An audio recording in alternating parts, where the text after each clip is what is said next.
चलिए, आज क्या है? मंडे है ना। हम्म। तो मंडे को जब भी आप पेपर दिखेगा ना, द हिंदू का, ढेर सारे न्यूज रहते हैं, अच्छा खासा।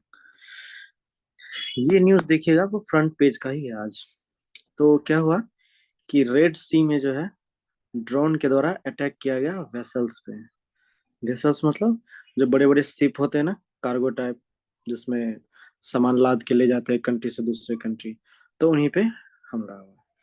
तो अब इसमें हमको समझना क्या है कि एक्चुअली रेड सी जो है, कहाँ लोकेशन है, और इनके साथ साथ आखिर ये लड़ाई क्यों हो रही है। तो अगर आप पेपर पढ़ोगे ना, तो उतना डिटेल्स नहीं है। तो थोड़ा सा रिसर्च किए हैं। इसी तरह जब आप लोग भी न्यूज बनाओगे ना अपने से, तो इसी तरह मन में पता, मतलब मन में चलना चाहिए कि आखिर ऐसा क्यों यहाँ हो गया। तो जिस दिन ये समझने लगेगा, अपने आप पेपर समझने लगेगा पढ़ने के लिए। तो चलिए पहले देखते हैं कि रेड सी क्या है। अच्छा, एक चीज देख रहे हैं, इसका नाम, इस सी का क्या नाम है? रेड। तो ये भी होना चाहिए कि रेड सी क्यों है, लाल ही नाम क्यों रखा है। चलिए देखते हैं। तो ये क्या है कि इंडियन ओशियन जो हमारा है ना, उसी से जुड़ा हुआ है ये रेड सी हमारा। अभी देखेंगे मैप में। तो एक्चुअली ये जो एशिया है और अफ्रीका, दोनों के बीच में है ये। कौन? रेड सी। पहले चलिए मैप ही देख लेते हैं। अगर ये मैप देखिएगा तो ये देखिए, दिख रहा है आप लोग को? रेड सी लिखा हुआ यस नहीं सर, दिख दिख रहा? रहा है। दिख यस रहा है सर। ना? हाँ, तो इधर हो गया आपका एशिया, और इधर क्या है? अफ्रीका। तो अफ्रीका। दोनों के, हाँ, तो दोनों के बीच में है ये रेड सी। क्लियर हो गया लोकेशन? Yes sir. हाँ, जब आपको मॉडर्न हिस्ट्री में शुरुआत में पढ़िएगा ना, chapter 3, advent of the Europeans in India, तो उसमें इस चीज का बहुत इंपॉर्टेंस है, इस रूट का। रेड सी ट्रेड रूट बोलते हैं। तो उनको तभी हम नहीं देखेंगे अभी। आप बस ये देखिए रेड सी कहाँ पे लोकेटेड है। चलिए अब देखिए क्या कहता है, it is the world's northern most tropical sea. तो जो ट्रॉपिकल वाला रीजन है, ट्रॉपिकल अगर आप लोग को याद होगा, तो अगर हम इसको अर्थ मान ले, तो ये क्या है हमारा? इक्वेटर। इक्वेटर। और यहाँ पे क्या है? Tropic of tropic Capricorn. Of Capricorn. यहाँ ट्रॉपिक ऑफ कैंसर। ये रीजन, अंटार्कटिक। हाँ, अंटार्कटिक सर्किल। और ये है आपका आर्कटिक सर्किल। ये हो गया आपका नॉर्थ पोल। नॉर्थ पोल ही होता है ना, सॉरी, साउथ पोल। यहाँ है नॉर्थ पोल। अच्छा, तो ये भी रखना, याद रहना चाहिए, डिग्री कितना है इसका? 0 डिग्री। 0 डिग्री। यहाँ पे 23, हाँ, 20। 23.5। यहाँ पे जाइएगा तो 66। 66.5 डिग्री। तो ये अब समझ गए कि जो ट्रॉपिकल वाला रीजन है ये, इसके क्या है? Northern most. तो उत्तरी, सबसे उत्तरी जो लास्ट है, वहां पे ये लोकेटेड है। अब देखिए इसमें जो है, ये जो रेड सी है, तो इसमें कौन सा इकोसिस्टम है? तो कोरल रीफ्स जो है, ये अच्छा खासा में वहां पे फलता है, कोरल रीफ्स। अच्छा, उसके बाद क्या है कि ये जो रेड सी है ना, सॉल्टीएस्ट है। सॉल्टीएस्ट मतलब नमकीन है। और हॉटेस्ट बॉडीज ऑफ वाटर। तो जितने सारे हॉटेस्ट वाटर हैं, जहां जहां भी, सबसे ज्यादा ये हॉट है, गर्म है पानी यहाँ का। अच्छा, इसका रेड सी नाम क्यों पड़ा? ये फिगर अगर देख रहे हैं आप लोग, कैसा कलर है? Red colour. रेड कलर इसलिए दिखता है क्योंकि इस यहाँ पे एक बैक्टीरिया पाया जाता है। उसका नाम है साइनोबैक्टीरिया ट्राइकोडेस्मियम। ठीक ना? एरिथ्रियम पूरा नाम है इसका। अब ये क्या होता है ना कि पिगमेंट्स रिलीज करता है समुद्र में, रेडिश ब्राउन। ठीक ना? इसी के वजह से ये समुद्र कैसा दिखता है? रेड दिखता है। क्लियर हुआ? रेड क्यों हुआ, जल्दी हाँ बताना। सर, हाँ सर। ठीक है। बैक्टीरिया की वजह से ना सर। एक हम्म। बात वापस जैसे बिल्कुल काई वापस ल... से- सुनो, जैसे जैसे काई लगती है चापाकल के पास, तो देखना वहां पानी का कलर थोड़ा बहुत उसी तरह दिखेगा।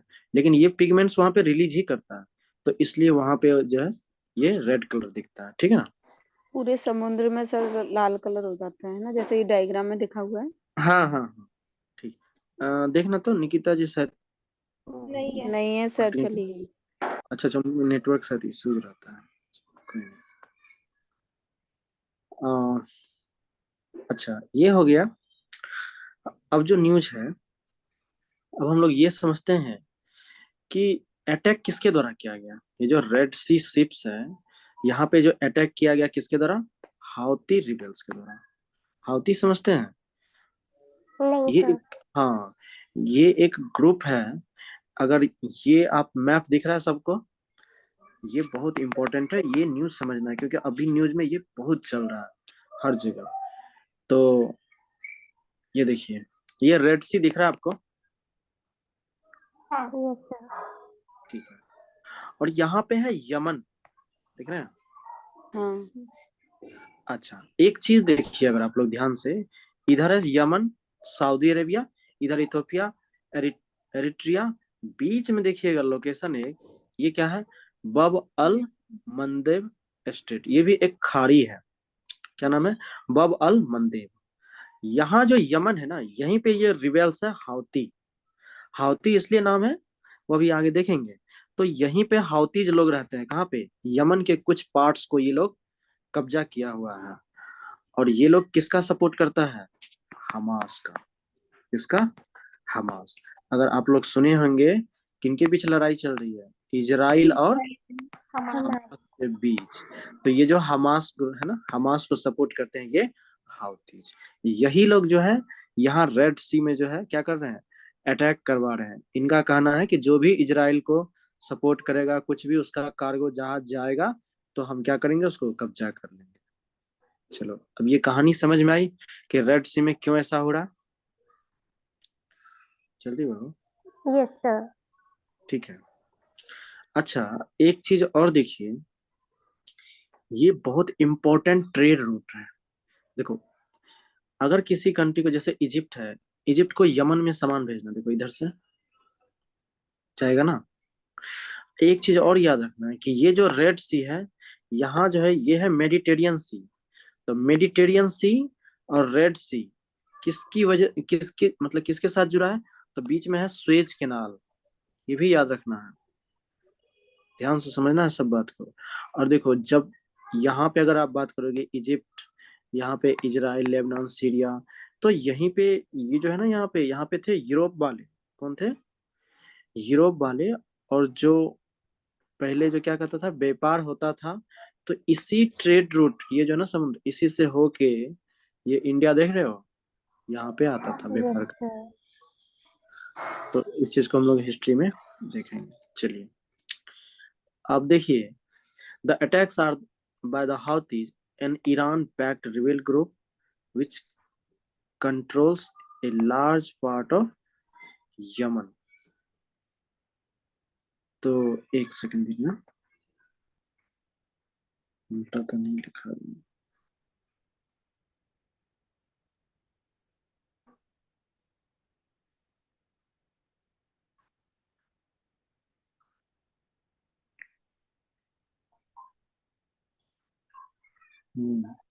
ठीक है, सब कुछ ठीक, ठीक है।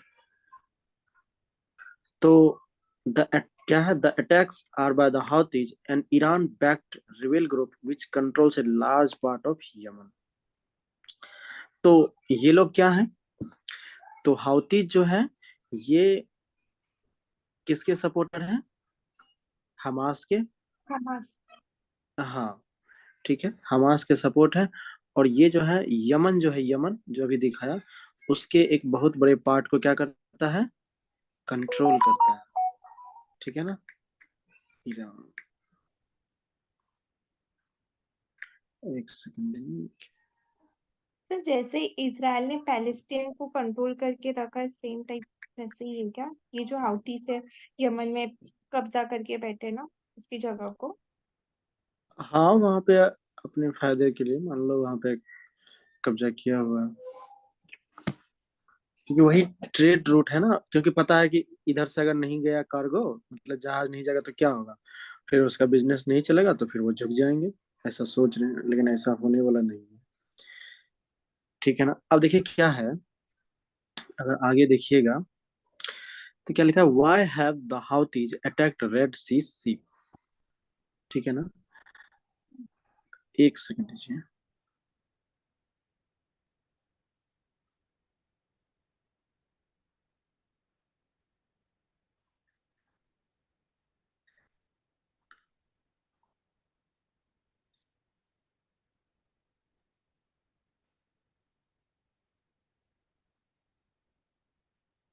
एक सेकंड।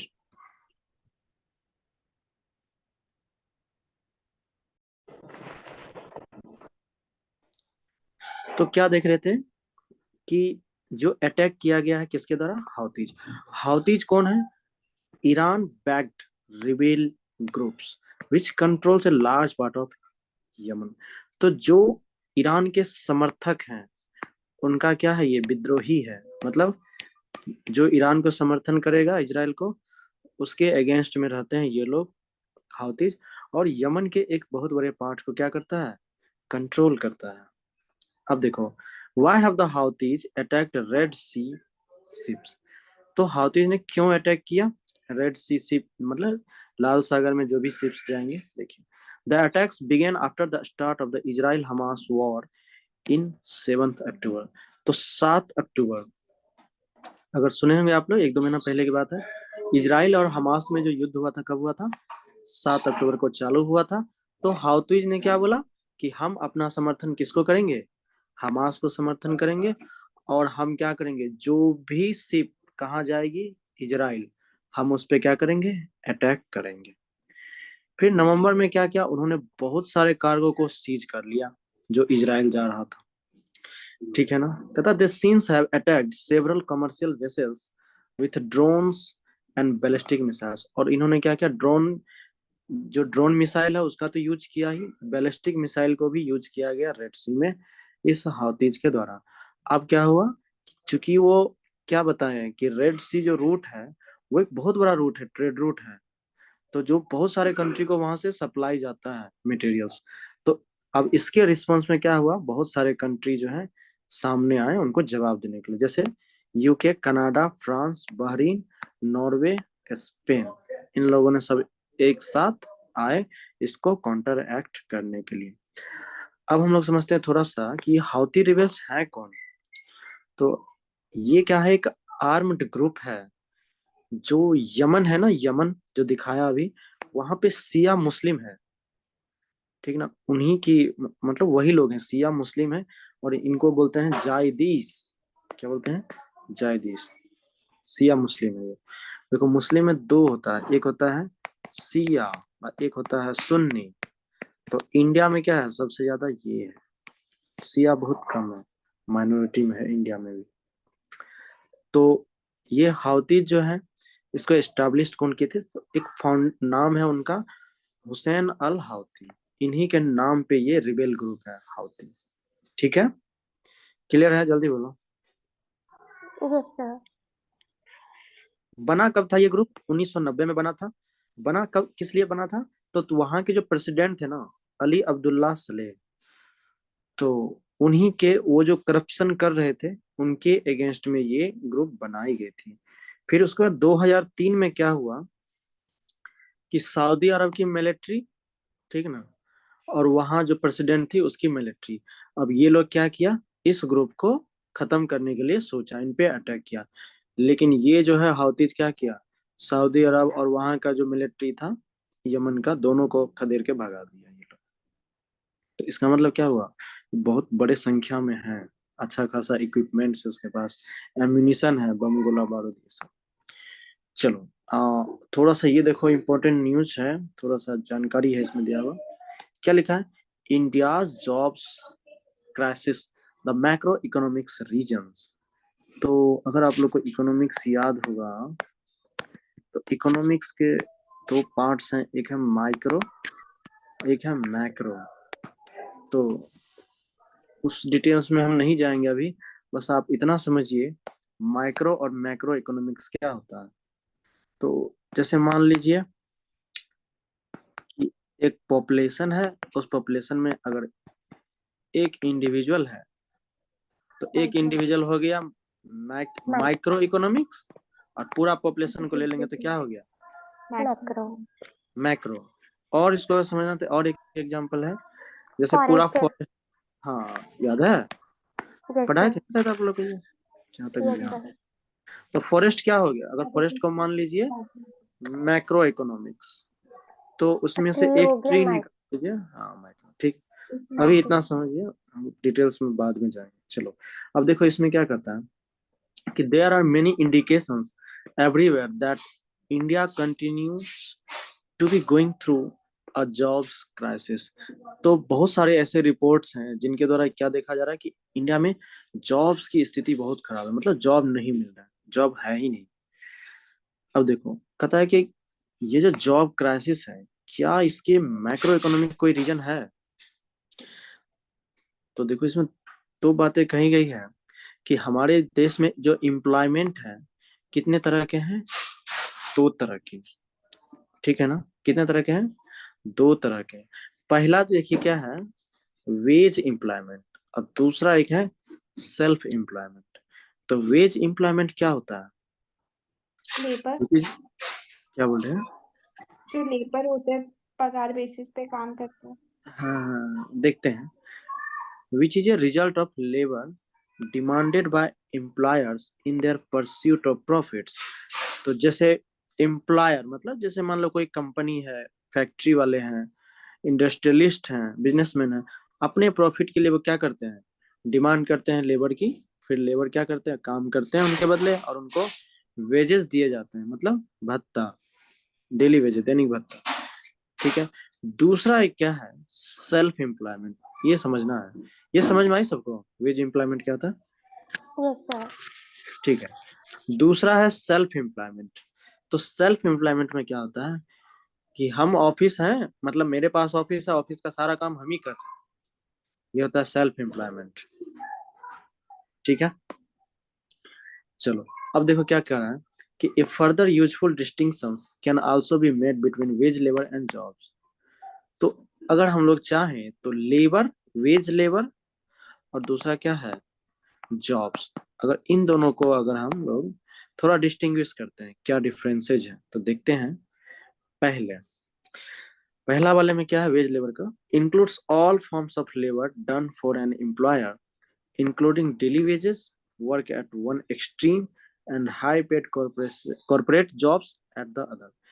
तो अगर हम बात करेंगे ना वेज लेबर की, तो वेज लेबर में दोनों आते हैं, जो डेली बेसिस पे काम करता है, ठीक है, और एक वो लोग आते हैं जो कॉर्पोरेट जॉब करते हैं, मतलब जो बड़े बड़े बिजनेस में, मतलब बिजनेस कंपनी में जॉब करते हैं।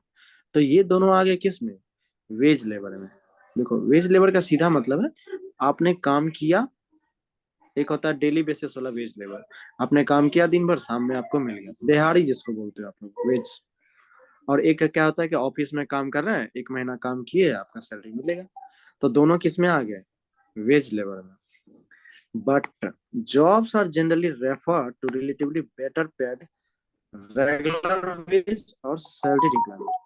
लेकिन हम जॉब की अगर बात करेंगे तो जॉब क्या है, ये एक रेगुलर वेज है, या इसी को कहते हैं क्या बोलते हैं, सैलरी एम्प्लॉयमेंट। जॉब्स का मतलब हम लोग क्या समझते हैं जनरली, गवर्नमेंट जॉब के बारे में सोचते हैं, समझ गए, किसके बारे में, गवर्नमेंट जॉब के बारे में बात करते हैं, मतलब जिसमें सैलरी एकदम टाइम से मिलता हो। ये समझ में आई कि नहीं आई, वेज लेबर और क्या हुआ, मतलब जॉब और वेज लेबर में क्या डिफरेंस है, समझ में आई। यस देखो सर। अगर दूसरे शब्दों में इसको समझेंगे, all jobs are wage labour. देखो ऐसे तो जितने सारे जॉब्स है सब क्या है, वेज लेबर ही है। सरकारी कोई जॉब करता है तो उसमें भी क्या है, पैसा तो उसी के जोड़ के ही मिलता है जितना दिन आप काम करोगे। तो इसलिए कहता है कि जितने सारे जॉब्स हैं तो हम सबको वेज लेबर कह सकते हैं, लेकिन सारा वेज लेबर क्या है, जॉब नहीं कहलाएगा। मानते हैं ये चीज, जैसे हम लोग कहते हैं ना कि जॉब नहीं मिल रहा, तो जॉब जब नहीं मिल रहा तो हम लोग इसका मतलब क्या बोलते हैं, सरकारी जॉब की वहां बात कर रहे हैं, रेगुलर वेज की हम बात करते हैं। क्या कोई बात करता है प्राइवेट की, जैसे पढ़ लिख रहे हैं तो क्या बोलता है, अरे जॉब करना है इसलिए पढ़ रहे हैं, कोई बोलता है कि नहीं पढ़ लिख रहे हैं क्योंकि प्राइवेट जॉब करना है, कॉर्पोरेट जॉब जॉब करना है? नहीं, मतलब यहाँ गवर्नमेंट जॉब के बारे में बात कर रहे हैं, समझ गया। यस। नहीं समझ? ठीक। आवाज आ रही है निकिता जी? हाँ जी। रोहित भैया ठीक हैं? मेरे जो क्या बोलते हैं, मेरे शब्द हैं, ठीक है ना भैया? वो चला गया। अच्छा चलेगा। चलिए अब देखिए एक और है न्यूज, आईआर से ही रिलेटेड है। ये क्या है? सीएससी को लेके, कोलंबो सिक्योरिटी कॉन्क्लेव। थोड़ा सा इनको समझते हैं, ये है क्या। तो जो एनएसए है ना, नेशनल सिक्योरिटी, मतलब जो हमारे नेशनल सिक्योरिटी एडवाइजर हैं उनका नाम है अजीत डोभाल। तो दिसंबर में क्या हुआ, इंडिया नेशनल सिक्योरिटी एडवाइजर ये जो है अजीत डोभाल, तो ये एनएसए की मीटिंग होती है, नेशनल सिक्योरिटी एडवाइजर सारे कंट्री के। तो उनके 6th मीटिंग में ये पहुंचे, कहाँ? कोलंबो सिक्योरिटी कॉन्क्लेव के मीटिंग में। ये तो नहीं पूछेगा आपसे कौन गया था मिलने, इसमें पूछेगा क्या कि है क्या ये।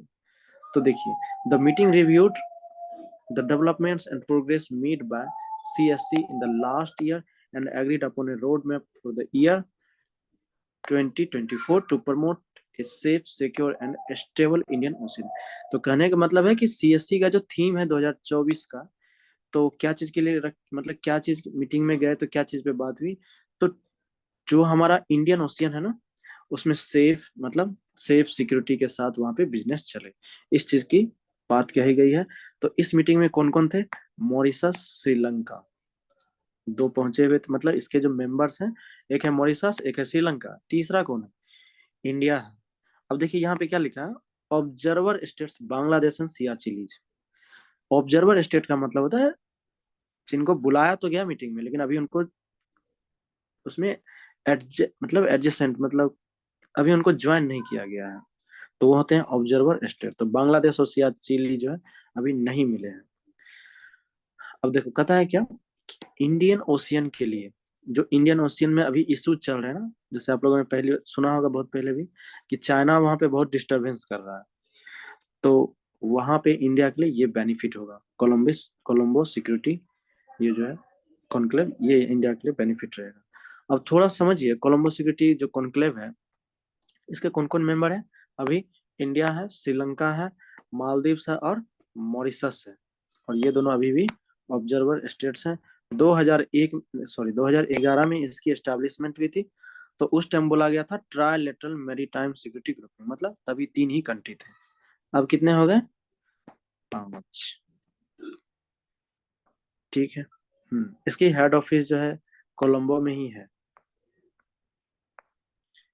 देखिए यहाँ पे लिखा हुआ कौन कौन से हैं अभी मेंबर्स। अब देखिए ये आज का न्यूज देखिएगा ना अगर आप, तो बहुत सारी चीजें इसमें लिखी हुई है। ये ऐसे तो है जीएस पेपर 2 पॉलिटी का न्यूज, लेकिन अगर आप पढ़ोगे ना तो पॉलिटी कहीं से लगेगा ही नहीं, क्योंकि इसमें जुडिशियरी की बात की ही गई है। तो जुडिशियरी और पॉलिटी ये क्या है, ओवरलैप है एक दूसरे पे, तो हमेशा ये लिंक रहता ही है। क्योंकि जुडिशियरी लॉ बनेगा तो क्या होगा, पहले पॉलिटी लेवल में ही आएगा ना, पहले कानून तो वही लोग बनाएंगे। इसलिए चलिए देखते हैं।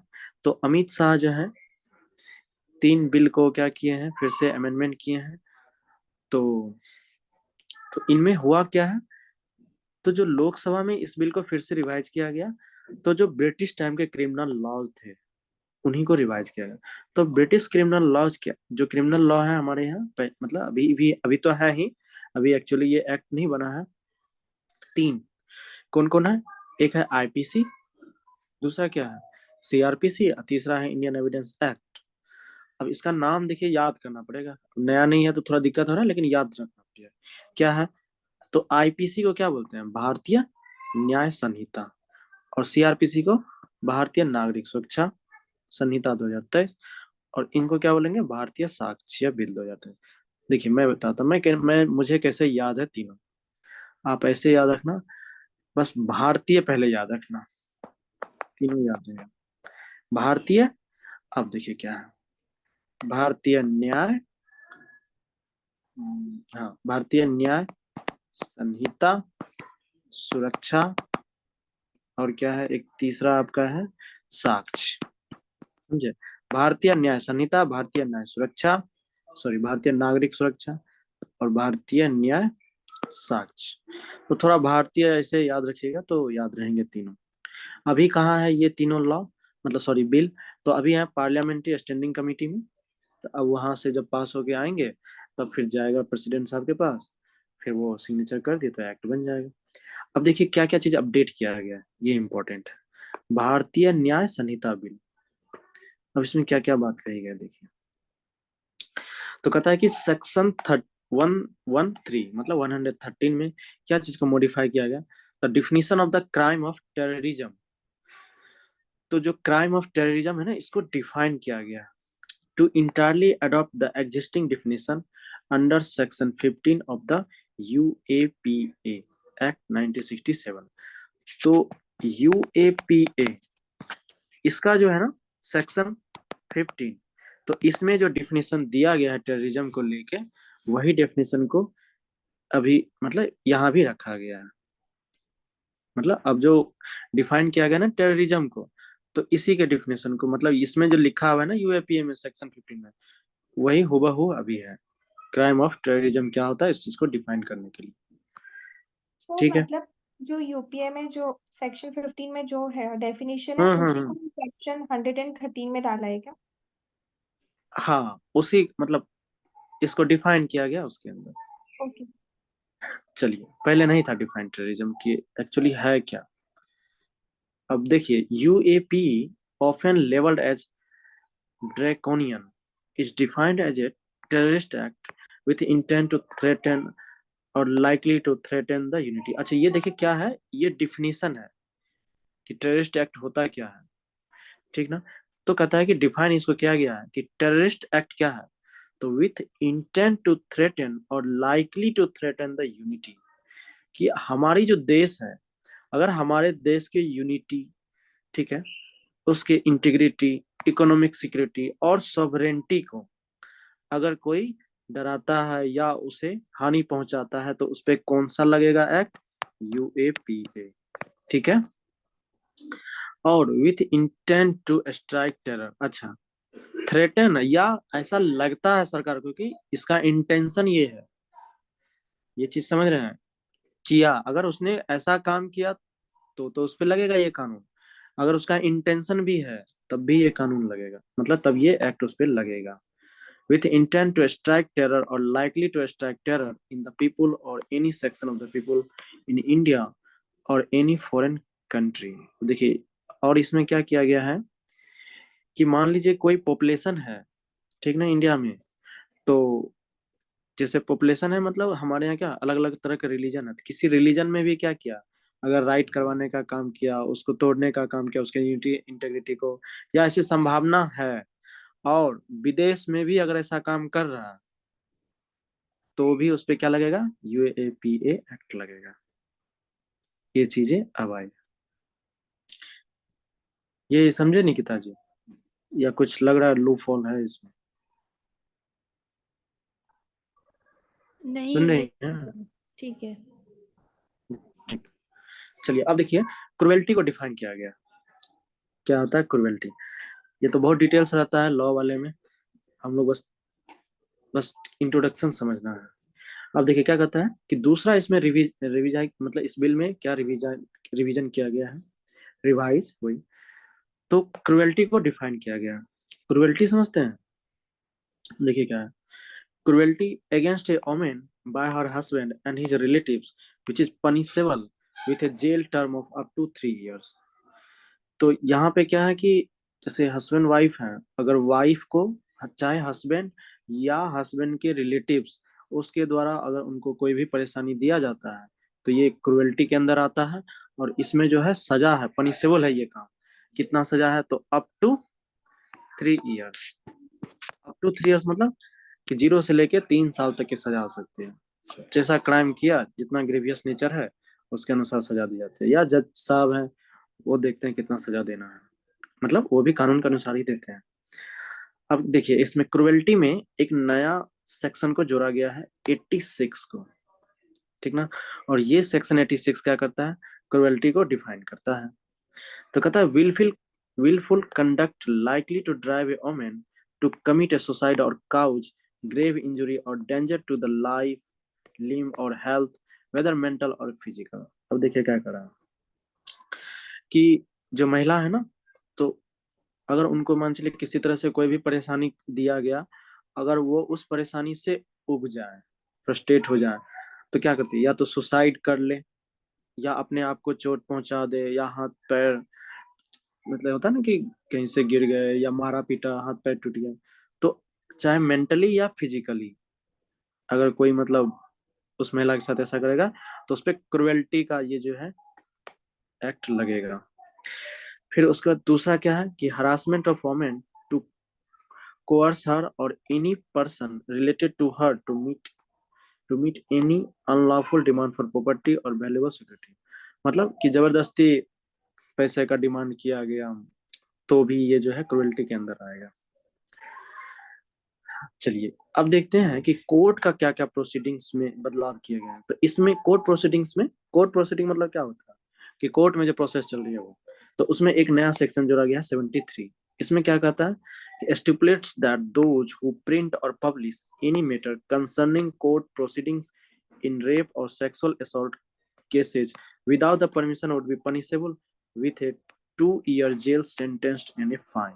तो देखिए क्या कहता है कि जैसे रेप या सेक्सुअल असॉल्ट जो होता है, इस केस से रिलेटेड अगर कोई मामला हुआ, जजमेंट हुआ, बिना कोर्ट से पूछे, ठीक ना, बिना परमिशन के, अगर उस जजमेंट को कोई पब्लिश कर देगा, तो उसे जो है 2 साल तक की सजा हो सकती है या फाइन हो सकती है। ये चीज है। अब कहता है the explanation of this provision clarifies that reports on high court और supreme court judgments would not amount to an offence within this provision. अब देखिए, तो कहता है कि हाई कोर्ट और सुप्रीम कोर्ट पे ये चीजें नहीं लगेगा, ये प्रोविजन एक्चुअली वही जजमेंट सुना रहे, तो उन पे क्या लगेगा। अब कहता है the original bill made mob lynching and hate crime is separate category of murder for its first time. अब देखिए ये एक चीज, मॉब लिंचिंग और हेट क्राइम को पहली बार क्या किया गया है, मर्डर में शामिल किया गया है। मतलब कि अगर कोई हेट क्राइम किया या मॉब लिंचिंग किया, तो उसे जो है मर्डर की गिनती में रखा जाएगा। पहले ऐसा नहीं था। मॉब लिंचिंग क्या होता है, जैसे कोई आदमी, मान चलो कुछ आदमी ने जैसे चोरी किया, अब मोहल्ले के लोग पकड़ लिए, 4-5 मिलके, 6 मिलके, 10 मिलके, पूरा मोहल्ला के लोग मिलके उसे पीट के मार दिए।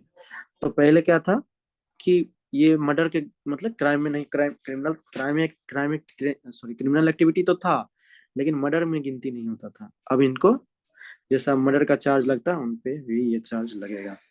अब कहता the offence dealt with cases where murder is committed by 5 or more persons acting in concert with one another on grounds of race, caste, or community, sex, place of birth, language, personal belief or any other ground।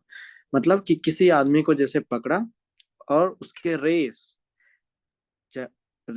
या उसके cast या कौन से community के हैं, उनका sex क्या है, मतलब लड़का लड़की, प्लेस ऑफ बर्थ, मतलब लैंग्वेज, बिलीफ, इन सब के आधार पे रेसिज्म करके फिर उसे पीटे मारे, तो ये क्या होता है, ये होता है एक्चुअली मॉब लिंचिंग। और इसमें जो है सम्मिलित लोग जिनके द्वारा मारपीट की जाएगी, कम से कम कितना होना चाहिए, 5 और 5 से ज्यादा, तब कहेंगे क्या कि यह है मॉब लिंचिंग। समझ गया। वो चोरी वाला मैंने इसलिए बोला ना, चोर वाला, कि दिमाग में थोड़ा सा रहेगा, समझने में आसानी है।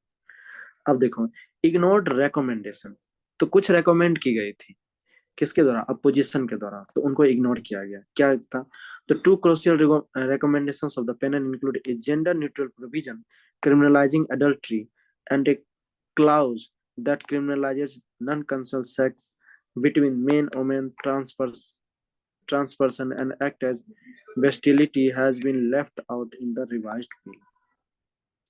अब देखिए, जैसे इसमें पैनल का कहना था कि जेंडर न्यूट्रल जो है प्रोविजन जो है, वो इसमें जो है क्रिमिनल एडल्ट्री में रखा गया है। देखो मैं ये पूरा बताता हूँ क्या कह रहा है। जैसे क्या हुआ कि 2018 में सुप्रीम कोर्ट की बेंच ने क्या किया, सर्वसम्मति से ये जो एडल्ट्री था, एडल्ट्री को क्या किया गया, नन क्रिमिनलाइज कर दिया गया था, इस कानून को खत्म कर दिया गया था। ये सेक्शन था आई थिंक 377, सही है निकिता जी, यही था ना आईपीसी का। एडल्ट्री वाला मामला जो था हाँ जी, 377, अननेचुरल ऑफेंसेस। हाँ अननेचुरल ऑफेंसेस। तो इनको क्या किया था, स्ट्रक डाउन कर दिया गया था, लेकिन अब क्या हुआ कि नहीं, सरकार ने बोला कि नहीं नहीं, ये अब रहेगा। मतलब एडल्ट्री अब क्या होगा, क्रिमिनलाइज रहेगा, क्रिमिनल मतलब क्रिमिनल एक्टिविटी के अंदर इसको रखा जाएगा। ये चीजें बोली गई है। क्यों बोला गया था, तो उसमें थोड़ा सा अपना रीजन दिए थे कोर्ट, ऑनरेबल कोर्ट ने, कि हाँ, for being discriminatory and infringe upon a women's autonomy, कि महिलाओं का जो है मतलब ये कहना कि अधिकार उसमें ना छीन जाए, इसलिए सुप्रीम कोर्ट ने क्या किया था कि बंद कर दिया था, मतलब स्ट्रक डाउन, खत्म कर दिया गया था इस कानून को।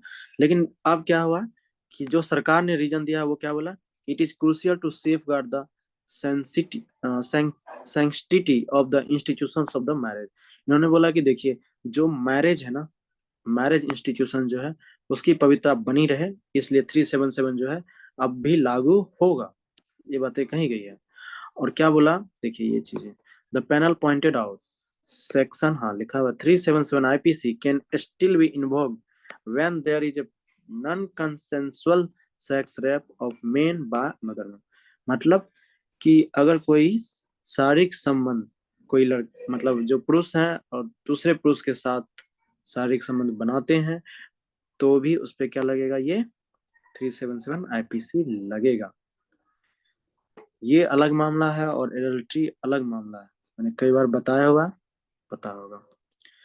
चलो फिर भी, हाँ चलिए, अब देखिए क्या कहता है कि a woman can also initiate proceedings against her husband for unnatural sex under section 377 IPC.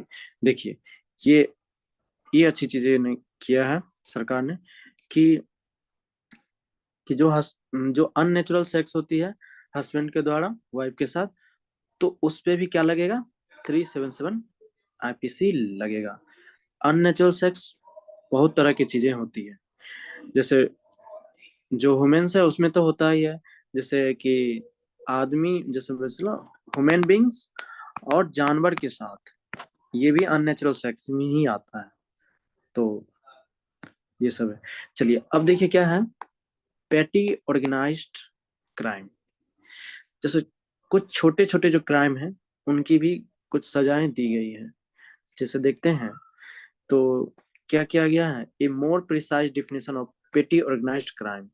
तो पेटी ऑर्गेनाइज्ड क्राइम जो है इसको डिफिनेशन दिया गया है, क्या दिया गया, ए मेंबर ऑफ ए ग्रुप और ए गैंग, मतलब एक पूरा ग्रुप है, या मतलब एक समूह के पूरा लोग हैं, या सिंगल, मतलब कोई उस ग्रुप में से एक, या पूरा ज्वाइंटली पूरे ग्रुप के साथ commits any act of theft, कोई चोरी का काम किए हैं, कोई स्नेचिंग का काम किए हैं, चीटिंग का काम किए हैं, अनऑथराइज्ड सेलिंग ऑफ टिकट्स, जो ब्लैक में टिकट्स बेचते हैं वो, अनऑथराइज्ड बेटिंग ऑफ गैम्बलिंग, ये जुआ खेलना, फिर उसके बाद जो पब्लिक एग्जामिनेशन होते हैं उसमें क्वेश्चन पेपर होता है ना, लीक हो गया, वो सब चीजें, या इसी से मिलता जुलता जो भी क्रिमिनल एक्ट है, ये सब किस में आते हैं, पेटी ऑर्गेनाइज्ड क्राइम, मतलब छोटा मोटा जो क्राइम है ये।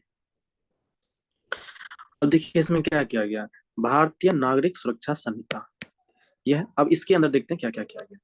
The organized bill introduced the concept of community service as a form of punishment for petty offences, such as an attempt to commit suicide, public servants, unlawful engaged in trades, theft of property, less than 5,000 public intoxication and defamation। तो इसमें क्या बात कही गई है कि community service को लेके, कि मान लीजिए कि कोई, क्या कहते हैं कि कोई पेटी ऑफेंस किया, छोटा मोटा क्राइम, तो उसके क्या पनिशमेंट है, ठीक ना। तो मतलब उसमें कहता है कि ऐसा सजा दिया जाएगा जिसमें वो क्या होगा कि एक कम्युनिटी के लिए बेनिफिट होगा। जैसे कि मान लो कोई एक सरकारी पोस्ट पे, अच्छे पोस्ट पे, अगर उन्होंने कुछ करप्शन किया, तो उनको जो सजा दी जाएगी ना, तो जो वो काम करेंगे उनका वेतन नहीं मिलेगा, और वो ऐसा काम करेंगे जो क्या होगा, एक कम्युनिटी मतलब पूरे समुदाय को बेनिफिट्स मिलेगा। ये चीजें कही गई है, ठीक है। अब हम्म, अब देखो, the punishment has now been defined under section 23 of the revised. तो इसको सेक्शन 3rd के अंदर इस चीज को किया गया है, मतलब ज्वाइन किया गया। अब देखो एक क्या, अच्छा कम्युनिटी सर्विस वही है जो मैंने बताया। हाँ अच्छा, ये सजा कौन सुना सकता है पेटी ऑफेंस को लेके? तो मजिस्ट्रेट जो होते हैं 1st क्लास और 2nd क्लास के, ये सजा सुना सकते हैं इस चीज को लेके, पेटी ऑफेंस को लेके। हाँ अब देखिए, एक है power of police. Power of police क्या होता है? तो इसमें देखते हैं, एक है सेक्शन 43 का क्लाउज 3। इसमें क्या किया गया है कि जो पुलिस है और जो एक्यूज्ड है, जिस पे आरोप लगा है, तो उसको अरेस्ट करके उसमें हैंडकफ, वो जो हथकड़ी बोलते हैं ना, हथकड़ी लगा सकता है। ठीक है, ये चीजें अभी भी है, पहले भी था अभी भी है। अब करा, the panel recommended that this should be restricted to select heinous crimes like rape or murder instead of extending its usage to persons who have been accused of committing economic offenses। अब कह रहा है कि हर किसी को नहीं हथकड़ी लगा देना है, तो हथकड़ी किनको लगाना है? जो हीनियस क्राइम है, जघन्य अपराध होता है, जैसे रेप हुआ, मर्डर हुआ था। अब ये नहीं कि कोई इकोनॉमिक ऑफेंसेज किया, घटोला किया, उसको भी हथकड़ी नहीं, वहां नहीं लगेगा। फिर है कि कोर्ट का कंडक्शन कैसे होगा, कोर्ट कैसे चलेगी? तो देखिए, the original bill permitted the code of conduct of court proceedings through audio visual means. तो ये जो ऑडियो विजुअल होता है ना, जैसे वीडियो रिकॉर्डिंग हुआ एविडेंस के तौर पे, तो इसको परमिट किया गया है कोर्ट में। The provisions allowing the reading out to charge the accused, hearing on discharge, examination of witness, the recording of evidence in audio-visual means have been introduced in the Reserve Bill in section 251, 260, 262, 266 और 308। अब देखिए ये क्या है, तो इस section में किस चीज को लेके बात कही गई है? हियरिंग ऑन डिस्चार्ज, ये चीज है। और उसके बाद जो है विटनेस का जो एग्जामिनेशन होता है वो है 262 के अंदर। रिकॉर्डिंग जो किया जाता है एविडेंस के तौर पे, ये ऑडियो विजुअल, तो वो है 266 के अंदर। और 308 के अंदर क्या है, एक सेकंड दीजिए थोड़ा सा, इसमें एक बार इसको फिर से देखिए, एक लाइन से देखते हैं।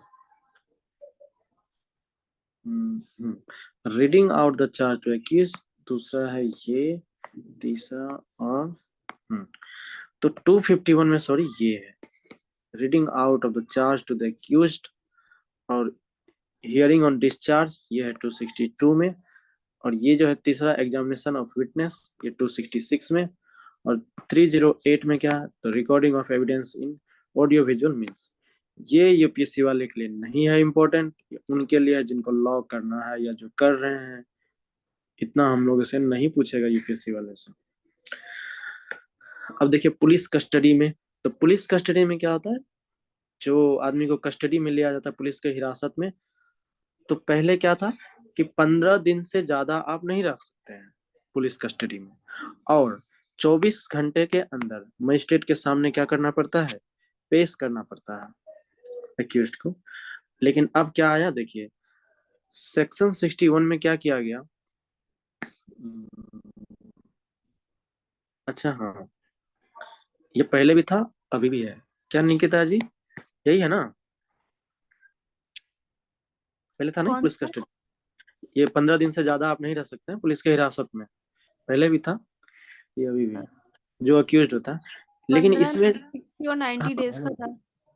15 डेज है, लेकिन अब जो आया ना, तो इसमें कह रहा है कि 60 से 90 डेज कर सकते हैं, ये हम क्रिटिक्स में नीचे देखेंगे। ये इसमें 60 था, अब इसको बढ़ाया जा सकता है, तो इस चीज पे बात नहीं। ये तो पहले भी था। कितना, 60 से 90 डेज? हाँ सेक्शन लेकिन 167 ऑफ सीआरपीसी।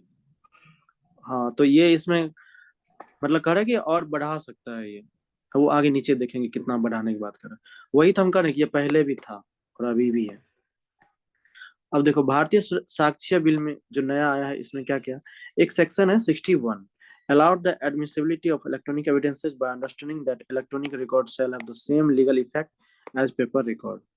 अब देखिए क्या कर रहा है कि एविडेंस के तौर पे जो ऑडियो वीडियो रिकॉर्ड किया जाता है, तो कह रहा है कि वो जो है अब क्या किया गया, परमिट कर दिया गया, और वो उन्हें जो है लीगली इफेक्ट ही माना जाएगा, मतलब लीगली पेपर ही माना जाएगा ऑडियो विजुअल को भी। अब कहता है क्या कि पहले इसमें क्या था, However, there was no requirement of a certificate under section 63. तो जो ऑडियो विजुअल है ना, उसकी सर्टिफिकेट की जरूरत नहीं थी। किसके अंदर? सेक्शन 63 के अंदर। ठीक है, क्योंकि उस टाइम क्या था कि एक था सेक्शन 65B, तो इसके अंदर था वो सर्टिफिकेट देने वाला काम। ठीक है ना, 63 के अंदर नहीं था कि सर्टिफिकेट का जरूरत है। लेकिन अब क्या हुआ, this provision has now been revised to state that admissibility of electronic record is subject to section 63। तो बोला कि अब ये किसके अंदर रहेगा? सेक्शन 63 के अंदर रहेगा। पहले किसके अंदर था? 65B के अंदर था ये। ठीक है, चलो अब देखो एग्जिस्टिंग कंसर्न्स, इसमें क्या क्या क्रिटिक्स थोड़ा दिया गया है, थोड़ा सा इसको भी देखते हैं। Experts have flagged that the three revised bill present a missed opportunity to rectify extensive overcriminalization and wider police powers that aggravate state control। तो इसमें क्या बोला गया है कि क्रिमिनलाइजेशन को बहुत बढ़ा दिया गया है, और जो पुलिस को पावर है वो मतलब पुलिस को इतना पावर दिया है पूरा स्टेट कंट्रोल करेगा। मतलब इन दोनों को ज्यादा, पुलिस पावर ज्यादा बढ़ा दिया गया और क्रिमिनलाइजेशन ज्यादा कर दिया गया है कोई भी क्राइम को लेके। ये क्रिटिक्स बोल रहे हैं। अब देखो इसमें क्या बात कही गई। द प्रोविजंस ऑफ भारतीय नागरिक सुरक्षा संहिता 2023 which permits police custody beyond the initial 15 days of arrest endangers civil liberty। तो इसमें क्या बात कही गई है? आवाज आ रही है आप लोग को? बताना, आ रही है? Yes, sir, पूनम आ रही है ठीक है। sir। तो बोल रहा है क्या, इनिशियल में जो शुरुआत में कस्टडी लिया जाता है ना पुलिस के द्वारा, तो 15 डेज का कह रहा है कि इनिशियली को ही ये क्या करेगा, बढ़ाएगा। ऐसा तो रख सकते हैं 60 to 90 डेज, लेकिन वो डिपेंड क्या होता है, वो वहां से परमिशन लेना पड़ता है। एक शायद कोई बोर्ड है, उनका नाम बोला, वो बोर्ड से परमिशन लेना पड़ता है, फिर पुलिस कस्टडी में ज्यादा दिन तक आप रख सकते हैं। लेकिन यहाँ क्या करा कि इनिशियली मतलब अरेस्ट किया और सीधा जो है ज्यादा दिन तक रख सकता है। तो करा कि इससे सिविल लिबर्टी को डेंजर होगा, खतरा होगा, इंडेंजर होगा। अब करा कि ये जो Bharatiya Nagarik Suraksha Sanhita expand the maximum limit of police custody under general criminal law from 15 days to either 60 और 90। मतलब कि जनरल क्राइम में भी क्या करेगा कि 15 दिन से बढ़ा के 60 या 90 डेज में के लिए पुलिस हिरासत में रख सकता है। अब कहता है under our court law police custody is limited to the first 15 days of arrest. ये समझे नहीं कितना है, जो इनिशियल वाला है ना उसकी बात कर रहा है। जो हमारा अभी करंट लॉ कितना है, 15 डेज का ही अरेस्ट है, मतलब अरेस्ट करके रख सकते हैं। अब इसको भी बढ़ाया जाएगा, तो इस चीज को लेकर क्रिटिक्स किया जा रहा है। समझे, ये थोड़ा बड़ा न्यूज था। अब देखिए, अब छोटे छोटे हैं न्यूज। अब कुछ नहीं, ये थोड़ा सा है कि रैंसमवेयर क्या होता है। चलिए इसको हम एकदम छोटा सा बताते हैं कहानी की तरह। जैसे मान लीजिए कि आप लैपटॉप चला रही हैं या चला रहे हो, चला रहे हैं, तो क्या होगा ना कि ऑटोमेटिक एक ऐसा आएगा, देखो ऐसा सिग्नल, और उस पर लिखा आएगा कि आपका जो भी डेटा है सारा चीज आपका हैक हो गया है। ऐसा ताला आता है, कभी कभी साइन आता है बना हुआ लॉक का, और उसमें रहेगा कि अगर आपको ये डाटा चाहिए, सारा स्टोरेज चाहिए, तो आपको पे करना पड़ेगा कुछ रुपया। तो ये चीज है रैंसम। इसको हिंदी में क्या बोलते हैं, रंगदारी समझते हो, फिरौती जिसको बोलते हैं वो। तो ये होता है रैंसमवेयर। तो डिजिटली लेवल पे ये चीजें होती हैं। फिर आप जब उसको पे करोगे, फिर आपका लॉक खोल देगा वो, फिर आपका डेटा आपके पास आ जाएगा। यह है रैंसमवेयर। ठीक है, चलो फिर भी किसी को कुछ लगे इसमें कुछ वर्ड्स की नहीं, ये नहीं समझ में आया, तो आप व्हाट्सअप कर सकते हैं इस नंबर पे ज्यादा जानकारी। चलिए ठीक है, अब कल मिलिए।